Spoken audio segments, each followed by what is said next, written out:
Polythene ban करने का सरकार के पास एक बहुत बड़ा रीजन है, that is landfill.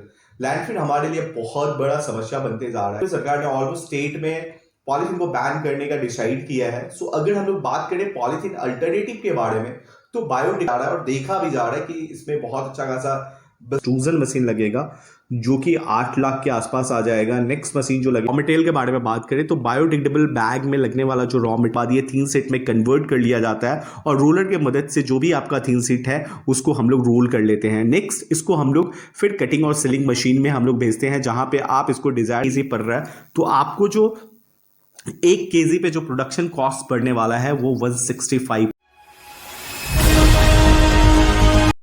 Hello guys, I hope you all are doing well. So आज एक बार फिर से आपके सामने उपस्थित हूं एक नए बिजनेस आइडिया के साथ। एज वी नो, सरकार ने पॉलीथीन बैन कर दिया है और पॉलीथीन बैन करने का सरकार के पास एक बहुत बड़ा रीजन है, दैट इज लैंडफिल। लैंडफिल हमारे लिए बहुत बड़ा समस्या बनते जा रहा है क्योंकि जैसे कि हमें पता है पॉलीथीन इजिली डिकम्पोजेबल नहीं होता है, जिसके कारण से लैंडफिल एक बहुत बड़ा समस्या माना जा रहा था।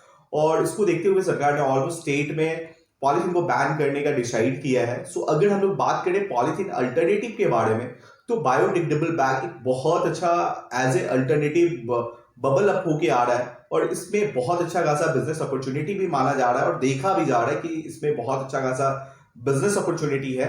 सो अगर हम लोग यहाँ पे बात करें बायोडिग्रेडेबल के बारे में, तो बायोडिग्रेडेबल टर्म जो होता है वो बेसिकली रेफर किया जाता है ऐसे सब्सटेंस और ऐसे चीजों के लिए जो इजिली डिकम्पोज किया जा सके by some natural factor, that is air, water and sunlight. So अगर हम लोग यहाँ पे बात करें बायोडिग्रेडेबल बिजनेस के बारे में, तो ये एक बहुत अच्छा खासा प्रॉफिटेबल बिजनेस है। सो इसमें हम लोग आज बात करने वाले हैं A to Z इंफॉर्मेशन के बारे में, जहां हम लोग रॉ मटेरियल कौन सा लगने वाला है, कौन सा मशीनरी इसमें यूज होने वाला है, मार्केटिंग स्ट्रैटेजी क्या होगा, कितना लैंड रिक्वायर्ड है। सो सारा चीज हम लोग इन डिटेल्स में बात करने वाले हैं। सो हम लोग कंप्यूटर स्क्रीन पे चलते हैं और देखते हैं। मार्केट साइज के बारे में अगर बात करें तो ये हर साल 13.1% कंपाउंड एनुअल ग्रोथ रेट से आगे बढ़ रहा है। तो अगर फाइनली हम लोग लैंड रिक्वायर्ड के बारे में बात करें तो लैंड आपको 1500 से 2000 स्क्वायर फीट लगेगा। नेक्स्ट अगर हम लोग मशीन के बारे में बात करें तो मशीन आपको बायोडिग्रेडेबल फिल्म एक्सट्रूजन मशीन लगेगा जो कि 8 लाख के आसपास आ जाएगा। नेक्स्ट मशीन जो लगेगा that is biodegradable making machine, जो कि आप सिलिंग और कटिंग के लिए यूज कर सकते हो, वो आपको 6.5 लाख तक आ जाएगा। नेक्स्ट अगर 2 कलर प्रिंटिंग मशीन का बात करें तो आपको प्रिंटिंग मशीन आपको 5 से 6 लाख के बीच में आ जाएगा। प्रिंटिंग मशीन इसलिए भी आपको जरूरी है कि कई बार कस्टमर जो है आपको अपना ब्रांड लोगो या जो भी कॉन्टैक्ट इन्फॉर्मेशन होता है वो प्रिंट आउट करने के लिए भी देता है। रॉ मटेरियल के बारे में बात करें तो बायोडिग्रेडेबल बैग में लगने वाला जो रॉ मटेरियल है वो टोटली प्लांट बेस्ड मटेरियल होता है। कॉर्न और पोटैटो स्टार्च जैसे हम लोग मटेरियल को यूज करते हैं बायोडिग्रेडेबल बैग बनाने में। अगर हम लोग इस तरह के प्रोडक्ट अपने मार्केट में अगर प्रमोट करते हैं या अपने डेली लाइफ में यूज करते हैं तो ये इनडायरेक्टली और डायरेक्टली कहीं ना कहीं हमारे फार्मर को भी सपोर्ट करने वाला है। सो अगर हम लोग नेक्स्ट मैन्युफैक्चरिंग प्रोसेस के बारे में बात करें तो सबसे पहले जो आपका रॉ मटेरियल है दैट इज कंपोस्टेबल ग्रेनुअल्स, उसको हमको बायोडिग्रेडेबल एक्सट्रूजन मशीन के होपर में डालना है और ये उसके बाद एक्सट्रूजन मशीन की मदद से आपका जो रॉ मटेरियल है वो मेल्ट हो जाएगा। मेल्ट होने के बाद ये 3 सेट में कन्वर्ट कर लिया जाता है और रोलर की मदद से जो भी आपका 3 सीट है उसको हम लोग रोल कर लेते हैं। नेक्स्ट इसको हम लोग फिर कटिंग और सिलिंग मशीन में हम लोग भेजते हैं, जहां पे आप इसको डिजायर शेप में कट और सील कर सकते हो। नेक्स्ट अगर हम लोग बात करें तो जो नेक्स्ट स्टेप है और नेक्स्ट प्रोसेस है दैट इज प्रिंटिंग। अगर कस्टमर के द्वारा जो भी रिक्वायर्ड इंफॉर्मेशन दिया गया है, जैसे कि ब्रांड लोगो हो गया, उनका कॉन्टैक्ट इंफॉर्मेशन हो गया, तो आप प्रिंटिंग मशीन की मदद से आप इजिली उसको प्रिंट आउट कर सकते हो। अगर हम लोग इलेक्ट्रिसिटी का बात करें तो इसमें इलेक्ट्रिसिटी आपको ऑलमोस्ट 40 किलोवाट तक यूज होने वाला है। अगर हम लोग मैन पावर का बात करें तो मैन पावर आपके रिक्वायरमेंट के हिसाब से आप इसमें मैन पावर आप ऐड कर सकते हो, लेकिन अगर बात करिए तो अमूमन 5 से 6 मैन पावर में आपका काम चल जाएगा, जो कि आपको प्रोडक्शन, सेल्स और मार्केटिंग में हेल्प कर पाएंगे। अगर हम लोग इसमें लगने वाले लाइसेंस के बारे में बात करें तो इसमें आपको सबसे पहले आपको कंपनी इनकॉर्पोरेट कराना पड़ेगा। सो कंपनी इनकॉर्पोरेशन आप एज लाइक प्राइवेट लिमिटेड भी करवा सकते हैं, प्रोप्राइटरशिप भी करवा सकते हैं, पार्टनरशिप भी करवा सकते हैं। तो आप अपने रिक्वायरमेंट के हिसाब से यहाँ पे आप कंपनी इनकॉर्पोरेशन करवा सकते हैं। नेक्स्ट अगर हम लोग लाइसेंस का बात करें तो वो GST आपको लगेगा अगर हम लोग नेक्स्ट लाइसेंस के बारे में बात करें तो उद्यम आधार रजिस्ट्रेशन लगेगा। अगर आपको लगता है तो आप पॉल्यूशन से एनओसी भी ले सकते। फाइनली अगर हम लोग प्रॉफिट के बारे में बात करें तो प्रॉफिट हम लोग इन जनरल देख लेते हैं। अगर पर डे का आप प्रोडक्शन 300 केजी करते हो तो हम लोग यहाँ पे कैलकुलेट करके देख लेते हैं कि आपको कितना प्रॉफिट होने वाला है। अगर कोई भी इंसान बायोडिग्रेडेबल बैग का बिजनेस करते हैं तो अगर इसमें लगने वाले रॉ मटेरियल के बारे में बात करें तो इसमें लगने वाला raw material basically compostable granules लगता है, जो कि आपको 120 रुपए के हिसाब से आपको मार्केट में मिल जाएगा। अगर आप 300 केजी आप रॉ मटेरियल लेते हो तो 120 के हिसाब से वो 36,000 हो जाएगा।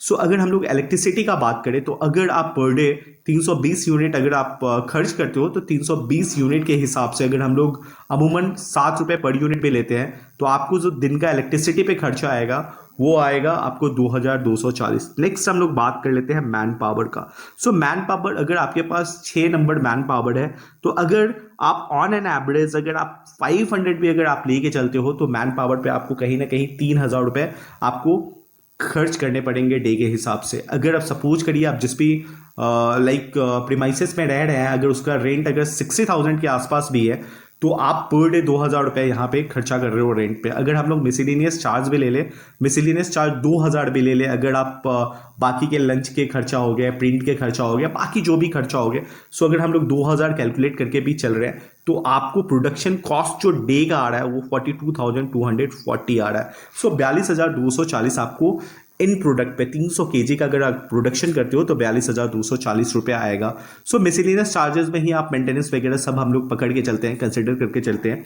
नेक्स्ट अगर आप वेस्टेज कैलकुलेट करो तो आपको 15% यहाँ पे हम लोग वेस्टेज लेके चल रहे हैं। अगर 300 केजी पे अगर आप 15% वेस्टेज लेके चलते हो, और वेस्टेज लेके चलना भी इसलिए है क्योंकि जब आप कोई भी प्रोडक्ट बनाते हो तो आपको फाइनल और डिजायर्ड शेप और साइज के लिए इसमें कुछ वेस्टेज भी जाता है, यानी कि कटिंग में भी कुछ वेस्टेज निकलने वाला है। सो अगर 300 केजी को हम लोग 15% वेस्टेज के हिसाब से लेते हैं तो आपको 45 केजी आपका वेस्ट होने वाला है। सो जो आपका फाइनल और फिनिश्ड जो प्रोडक्ट या गुड बचेंगे that is 255 KG.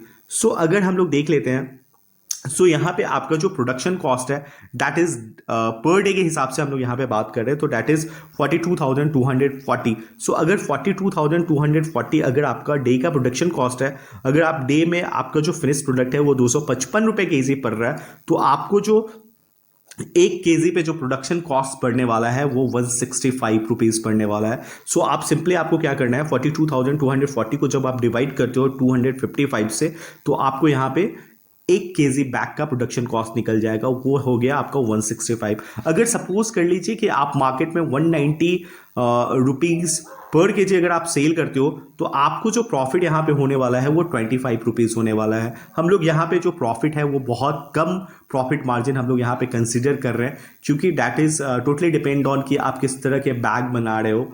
So bag के यूजेस और पर्पस पे भी डिपेंड करता है बेसिकली प्राइस और प्रॉफिट मार्जिन। सो हम लोग यहाँ पे 25 रुपीज़ ही पर केजी अगर प्रॉफिट मार्जिन लेके चलते हैं। सो अगर आप यहाँ पे 25 रुपीज़ प्रॉफिट मार्जिन लेके चलते हो तो 255 केजी जो आपका फिनिश्ड प्रोडक्ट है उस पर आपको 6,375 रुपीज़ का पर डे के हिसाब से आपको प्रॉफिट होने वाला है। अगर हम लोग इसको राउंड फिगर में 6,000 में लेके चलते हैं तो आपको 30 दिन का कम से कम 1,80,000 आपको अर्निंग होने वाला है। सो ये हम लोग अमूमन एक प्रॉफिट और ऐसा कैलकुलेशन लेके चले हैं जिसमें हम लोगों ने जो मार्जिन है वो बहुत कम रखा है। सो आई होप कि ये आपको समझ में आ